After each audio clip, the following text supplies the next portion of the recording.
5ই August একটি স্বৈরাচার মুক্ত বাংলাদেশ আমরা পেয়েছি এবং জুলাইয়ের যারা আহত হয়েছে আহতদেরকে নিয়ে এবং এই যে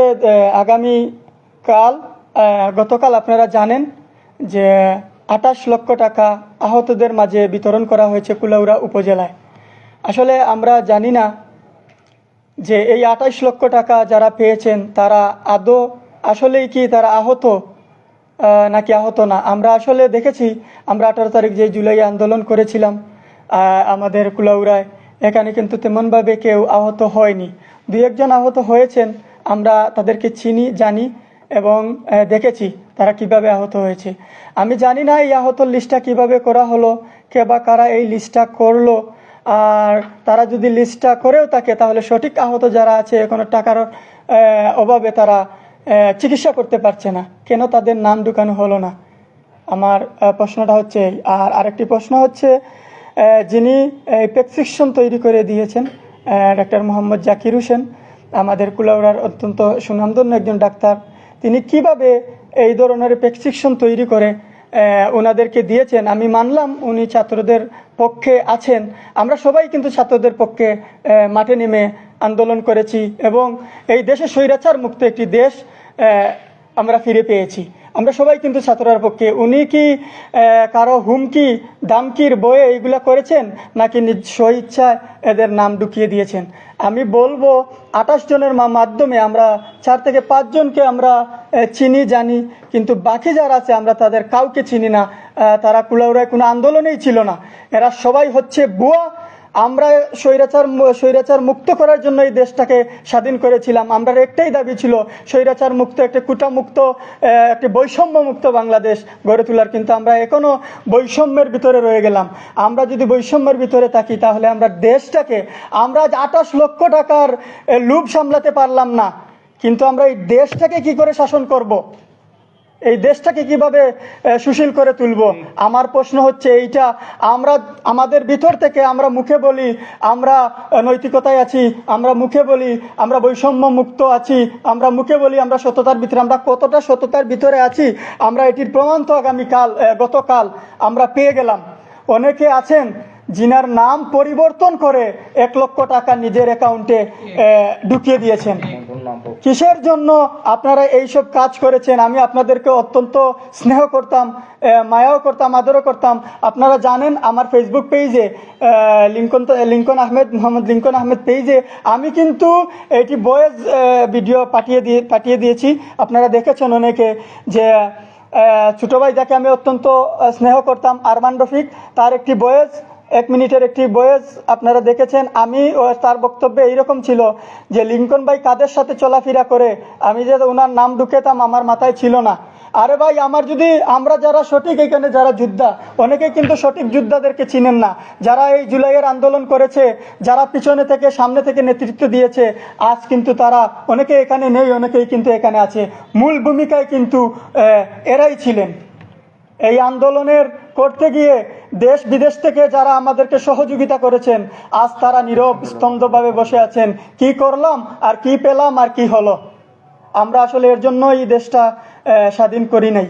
আমি একজন বৈষম্যবিরোধী ছাত্র আন্দোলনের একজন সহযোদ্ধা হিসেবে আমার মূল দাবি আমি সরকারের কাছে, কারণ এটি হচ্ছে আমাদের টাকা, সরকারের টাকা, এই দেশের টাকা, রাষ্ট্রের টাকা। আমি অবিলম্বে জোরদার দাবি জানাচ্ছি, সরকারের টাকা আপনারা সরকারকে ফিরিয়ে দেন। তা না হলে কিন্তু আজ হোক আর কাল হোক এটা কিন্তু পূর্ণ তদন্ত হবে। এর মাধ্যমে আপনাদের শাস্তি যতটুকু পাওয়ার আপনারা শাস্তি অবশ্যই পাবেন, কিন্তু সরকারের টাকা আপনারা যেভাবে আত্মসাৎ করেছেন, যাদের পাওয়ার যোগ্য, যারা এইটার মূল ইয়েতে যারা পাবে, যারা সঠিকভাবে আহত, তাদের আমি বলবো যে প্রকৃতপক্ষে যারা এটা পাওয়ার যোগ্য এদেরকে এই টাকাটা ফিরিয়ে দেন। আমি এতটুকু দাবি জানাচ্ছি আপনাদের কাছে। আরেকটি কথা বলবো, আমাদের কুলাউড়া আমরা চেয়েছিলাম সবাই মিলে ঐক্যবদ্ধভাবে আমরা একত্রিত হয়ে কাজ করে একটি সুশীল এবং সুন্দরভাবে গড়ে তুলব। আমরা নিজেদের মধ্যে এমন একটি জিনিস তৈরি করে দিয়েছি যে আমরা একজনের আরেকজনের ছায়া, অথচ আন্দোলন করেছি একসাথে স্বৈরাচারের বিরুদ্ধে। কিন্তু তারপরে দেখা গিয়েছে কি, আমি বড়, অমুক বড়, তমুক বড়, বড় তো করবেন একজন, তিনি হচ্ছেন উপরওয়ালা। মানুষ আমাদের কি বড় করবে? আপনারা আলোচনার মাধ্যমে আমাদের অনেককে পিছিয়ে সরিয়ে দিয়েছেন। অমুক ভালো না, তমুক ভালো না, এইরকম কাজ করে অনেককে সরিয়ে দিয়েছেন। আসলে প্রকৃতপক্ষে আপনি আপনার বুকে হাত দিয়ে এইভাবে দেখেন আপনি কতটুকু নৈতিকতা এবং সততার ভিতরে আছেন। আমি যেই কথা বলতেছিলাম, আমার এখনো আহত ভাইয়েরা আমাকে কল করছে, ওদের যে সঠিক আহত যারা হয়েছে তারা কিন্তু এখনো কোনোভাবে মূল্যায়ন পাচ্ছে না। আপনারা জানেন 5ই আগস্টের পর আমাদেরকে তারা এইভাবে বলেছিলেন, আমাদের উপর যখন মামলা হয়, আমাদের 7 জন, এখানে আমরা কিন্তু 4 জন উপস্থিত আছি মামলার আসামি, আমাদেরকে এইভাবে কিন্তু বলা হয়েছে আমাদের রিজেক্ট উঠে গিয়েছে, আমরা জেলের ভাত খাবো। আপনারা জানেন 1974 স্পেশালিটি হাই পাওয়ারের মামলা, এটি 1978 অথবা 1952 সালে এটি কিন্তু কার্যকর করা হয়েছিল। আমরা যে বিপদে পড়েছিলাম, আমাদের তো সাজা ছিল 14 থেকে 12 বছর। আমাদের পরিস্থিতি তখন কোথায়, এবং সবচেয়ে ক্ষতিগ্রস্ত কিন্তু আমরা ছিলাম।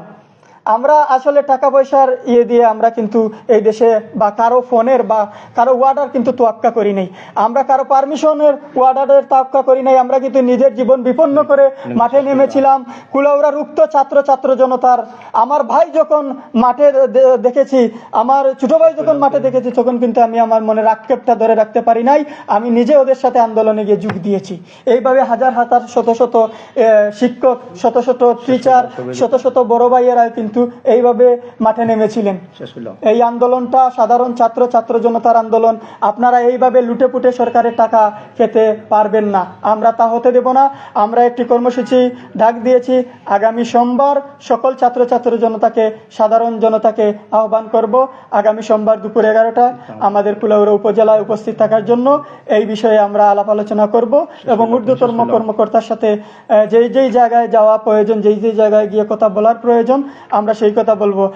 আর আমি আরেকটি কথা বলবো, যাদেরকে প্রতিনিধি করে দেওয়া হয়েছিল আহত লিস্ট করার জন্য, ভাই আপনাদেরকে প্রতিনিধি করে দেওয়া হচ্ছে আপনারা কারো ফোনে বা কারো কথা বলে বা কারো কথা শুনে লিস্ট করার জন্য না। আপনারা নিজে দেখে শুনে বুঝে যে উনি আহত ছিলেন নাকি ছিলেন না, এইটা আপনারা দেখিয়ে লিস্ট করতেছিলেন। আমি আমার ছোট ভাই মইনুলের উদ্দেশ্যে আরেকটি কথা বলবো। আমি অত্যন্ত স্নেহ এবং আদর এবং মায়া করতাম আমার মইনুলকে, কিন্তু এই যে কার্যক্রম আপনারা করেছেন অত্যন্ত দুঃখজনক, বেদনাদায়ক। আপনারা সততার কথা যেভাবে মুখে বলেন, আমি বলবো সততার কাজ এইভাবে মাঠে করেন। যখনই আমরা ট্রাফিকের দায়িত্ব পালন করেছিলাম, আমরা কিন্তু সবাই ঐক্যবদ্ধভাবে কাজ করেছিলাম, কিন্তু কেন এখন এই বৈষম্য, আর কেন এখন আমাদের নিজেদের মধ্যে এই ফাটলটা সৃষ্টি করে 2 ভাগে 3 ভাগে বিভক্ত করে আমাদের এই ছাত্র সমাজকে একবারে দূরে সরিয়ে দিয়েছি। আমরা এইসব করব না। এখনো কিন্তু 100 থেকে 150+ স্টুডেন্ট কিন্তু এইখানে আন্দোলনে যোগ দিয়েছে। আমরা জানি এখানে শিহাব আছেন, এখানে জালাল আছেন, নুরুদ্দিন আছেন, শামীম আছেন, টিপু আছেন, আরো অনেকে আছেন, মৌসুম সরকার সহ, সাদিম সহ, ফয়েজ সহ, সবাই আছেন এইখানে। এখন আমি সবার উদ্দেশ্যে একটি কথা বলবো, যদি আপনারা সঠিকভাবে আহত হন, তাহলে যদি বলেন আপনারা সঠিকভাবে আপনারা আহত, আমি বলবো আপনারা ভুল। আপনারা কেউই আহত না, আপনারা ভুয়া আহত লিস্ট করে আপনারা যে কার্যক্রম আর যেই সরকারের টাকা আত্মসাৎ করেছেন। আমি ঊর্ধ্বতম কর্মকর্তার কাছে অকুলভাবে আবেদন করছি, আপনারা পূর্ণ তদন্ত করেন এবং সঠিকভাবে যারা আহত হয়েছে তাদেরকে তাদের মূল্যায়নটা ফিরিয়ে দেন। আমরা কিন্তু আমাদের মূল্যায়ন থেকে আমরা চাই আমাদেরকে দেশ সবাই সুন্দর করে একটি দেশ তৈরি করবো, কিন্তু আমরা চাই যে আমাদেরকে মূল্যায়ন করা হোক। মূল্যায়ন কিভাবে করা হোক, সম্মান কিভাবে করা হোক, টাকা পয়সা দিয়ে নয়। টাকা পয়সা দিয়ে কিন্তু সম্মান অর্জন করা যায় না। আজকে আপনারা 1 লাখ টাকার কাছে বিক্রি হয়ে গিয়েছেন। 28 লক্ষ টাকা আমাদের কুলাউড়ায় এসেছে, কিন্তু অথচ আমরা কাউকে চিনি না।